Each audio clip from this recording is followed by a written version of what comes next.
20 dark psychology tricks that can manipulate almost anyone. Have you ever agreed to something you didn't actually want to do? Have you ever trusted someone and later realized they were controlling the situation from the beginning? Maybe someone made you feel guilty for saying no.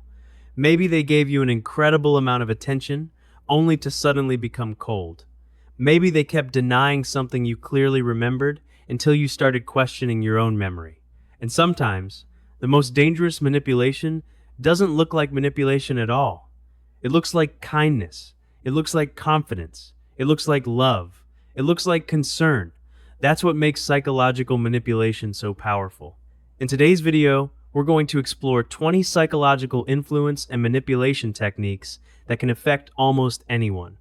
But there's an important reason we're learning these. Not to become better manipulators, but to become harder to manipulate. Because once you understand how these psychological patterns work, you become much more aware of what's happening around you. So let's begin. Number 1, the FOOTINTHEDOOR, effect. Imagine someone asks you for a very small favor. You say yes. Later they ask for something slightly bigger. You agree again. Then comes an even bigger request. Why does this happen?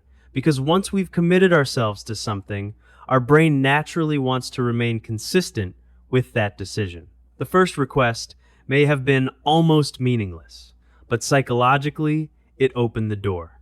For example, someone might say, "Can you just help me with this one small thing?" After you agree, they might say, "Since you're already helping, can you do this too?" And eventually, you're doing something you never originally agreed to. The defense is simple. Don't judge a request based on what you've already agreed to. Judge the new request on its own. You are allowed to say, "I agreed to the first thing, but I can't do this one." Number 2, guilt-tripping guilt is one of the strongest emotional pressures people can use. A manipulative person may turn your boundaries into evidence that you're a bad person. They might say, "If you really cared about me, you would do this." Or, "After everything I've done for you, this is how you treat me?" Notice what's happening. Instead of discussing the actual request, they're attacking your character. The goal is to make you feel guilty enough to give in. But remember, feeling guilty doesn't automatically mean you're doing something wrong. Sometimes guilt simply means you're doing something someone else doesn't like. Healthy relationships allow people to say no without punishment. Number 3, love bombing. Imagine meeting someone who suddenly gives you enormous amounts of attention. Constant messages, endless compliments, intense affection, promises about the future. They make you feel like you've known each other forever. Sometimes this is completely genuine. But in unhealthy relationships, excessive affection can sometimes be used to create emotional attachment very quickly. The important thing isn't how intensely someone starts. It's how consistently they behave over time. Real trust develops through repeated behavior. Don't confuse intensity with intimacy. Number 4, the silent treatment. Silence isn't always manipulation. Sometimes people genuinely need space. But there's a major difference between taking healthy space and using silence as punishment. Healthy communication sounds like, "I'm upset right now. I need some time, and we'll talk later." Manipulative silence is different. The person deliberately ignores you. They refuse to explain what's wrong. They make you anxious. And they wait for you to apologize or surrender just to make the discomfort stop. The defense? Don't reward emotional punishment with desperation. Give reasonable space, but maintain your boundary. Number 5, gaslighting. This is one of the most widely discussed forms of psychological manipulation.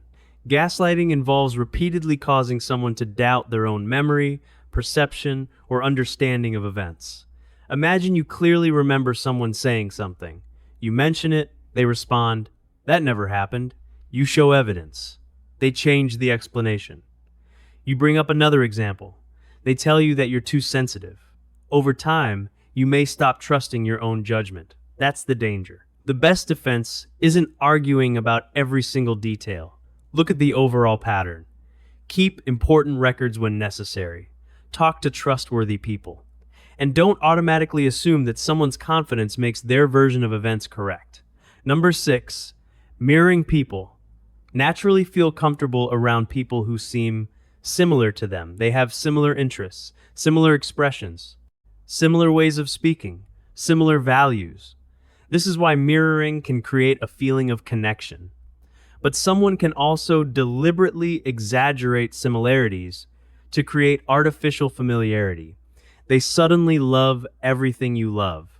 They have the same opinions, the same hobbies, the same dreams. Again, this doesn't automatically mean manipulation. But if someone seems almost perfectly matched to you immediately, slow down. Real compatibility doesn't need to be manufactured. Give people time to reveal who they really are. Number 7, the scarcity effect. Only 2 left. Last chance. Offer ends tonight. Buy now or lose it forever. Why does this work? Because humans often place greater value on things that appear limited. When something becomes scarce, our brain can interpret it as more desirable. And this isn't limited to shopping. People can use scarcity in relationships too. Someone might say, "You won't find anyone like me." Or, "If you don't choose me now, someone else will." The defense is simple. When someone creates artificial urgency, slow down. Ask yourself, would I still want this if I had a week to decide? If the answer is no, you may be reacting to pressure rather than genuine desire. Number 8, reciprocity pressure. Someone gives you a favor. They buy you something. They help you with a problem. Then later, they ask you for something. You suddenly feel uncomfortable saying no. Why? Because humans naturally feel pressure to return favors. This is called reciprocity. And reciprocity itself isn't bad. Healthy relationships depend on mutual support. The problem begins when someone deliberately uses favors as psychological debt. A gift should not become a weapon. If someone constantly reminds you what they've done for you whenever they want something, recognize the pattern. You can appreciate someone's kindness without surrendering your boundaries. Number 9, fear-based influence. Fear changes the way people think. When we're frightened, we often focus on immediate escape rather than carefully analyzing information. That's why fear can be such a powerful influence tool. A person may first convince you that something terrible is about to happen. Then they present themselves as the only solution. For example, if you don't do this, everything will fall apart. The important question is the danger real, or is someone creating fear to control my decision? When you're emotionally overwhelmed, don't rush. Take a step back. Verify the facts. Then decide. Number 10, moving the goalposts. Imagine you've been asked to do something. You do it. Instead of acknowledging it, the person creates another requirement. You satisfy that. Another requirement appears. Eventually, you realize you'll never actually reach the finish line. This is known as moving the goalposts. It's especially dangerous in relationships and workplaces because you can spend enormous amounts of energy trying to earn approval that keeps moving further away. A useful defense is to make expectations specific. Ask, what exactly would be enough? If the answer constantly changes, that's a warning sign. Number 11, projection. Happens when someone attributes their own thoughts, feelings, or behavior to another person. For example, someone who is behaving dishonestly may constantly accuse everyone else of lying. Someone who is being controlling may repeatedly complain that everyone else is controlling. One accusation isn't proof of projection, but repeated patterns can reveal something. So don't just listen to accusations. Observe behavior. Ask, does this person's behavior match what they're accusing others of doing? Actions often tell you more than accusations. Number 12, the halo effect. Here's a fascinating psychological bias. If someone looks attractive, confident, successful, intelligent, or charismatic, we may unconsciously assume they possess other positive qualities too. That's the halo effect. A confident speaker may seem more knowledgeable. An attractive person may seem more trustworthy. A successful person may seem more moral. But none of these assumptions are guaranteed. Charisma isn't character. Confidence isn't competence. And appearance isn't evidence. When evaluating someone, separate presentation from behavior. Look at what they consistently do. Number 13, social proof. Humans are social creatures. When we're uncertain, we often look at what other people are doing. If thousands of people like something, we may assume it must be good. If everyone in a group believes something, we may feel pressure to agree. This is social proof, and it can be useful, but it can also be manipulated. Fake reviews, artificial popularity, crowds, testimonials, influencers. The message is always, everyone else believes this, so you should too. But popularity doesn't equal truth. Before accepting something because everyone else believes it, ask, what is the actual evidence? Number 14, anchoring. The first number you hear can influence what you think is reasonable. Imagine someone says, this phone normally costs $1,000. Then they offer it for $600. Your brain may immediately think, that's a great deal.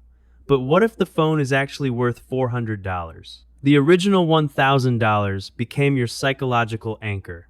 This happens with prices, salaries, negotiations, and even opinions. The defense? Don't ask whether the new number looks better than the first number. Ask what the thing is actually worth. Number 15, the yes ladder. This technique is closely related to consistency. Someone starts by asking questions that are very easy to agree with. Do you want to save money? Yes. Do you want more freedom? Yes. Would you like an easier solution? Yes. Then comes the real request. Because you've already entered a pattern of agreement, saying yes again can feel natural. The solution is simple. Don't count your previous yeses. Evaluate the current request independently. You can say yes to 5 questions and still say no to the 6th. Number 16, hot and cold behavior. One of the most emotionally confusing patterns is unpredictable attention. One day, someone is extremely warm. The next day, they're distant. Then, they suddenly become affectionate again. This inconsistency can make people chase the next moment of approval. Psychologically, unpredictable rewards can be especially powerful because you never know when the positive response will arrive. That's why people can become obsessed with someone who gives them inconsistent attention. If someone's behavior constantly leaves you anxious and desperate for their approval, don't just focus on the good moments. Look at the entire pattern. Number 17, personal information mining. Information is powerful.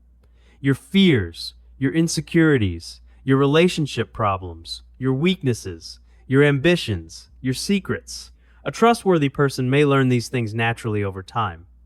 But someone with bad intentions can collect personal information and later use it to pressure, embarrass, or control you.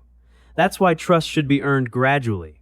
You don't have to reveal your deepest vulnerabilities simply because someone asks. Privacy is not secrecy, it's a boundary. Number 18, false urgency. Answer me right now. Decide immediately.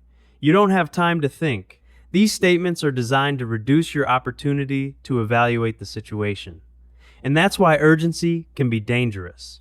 When someone controls the time available for your decision, they can sometimes control the quality of your decision. Create your own rule. For important decisions, pause. Sleep on it. Check the facts. Ask someone you trust. And if someone becomes angry simply because you want time to think, that's important information too. Number 19. Triangulation happens when someone introduces a third person into a relationship or conflict to create jealousy, insecurity, competition, or pressure. For example, they understand me better than you. Or, you know what your friend said about you? Suddenly, instead of dealing with the original issue, you're competing for someone's approval. The healthiest response is not always to compete. Sometimes it's to step outside the triangle completely. Ask, why are we involving this person?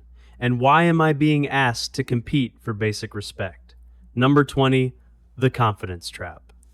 And finally, perhaps one of the most important lessons. Never confuse confidence with truth. Some people speak slowly. They maintain eye contact. They sound certain. They never hesitate, and yet they can still be completely wrong.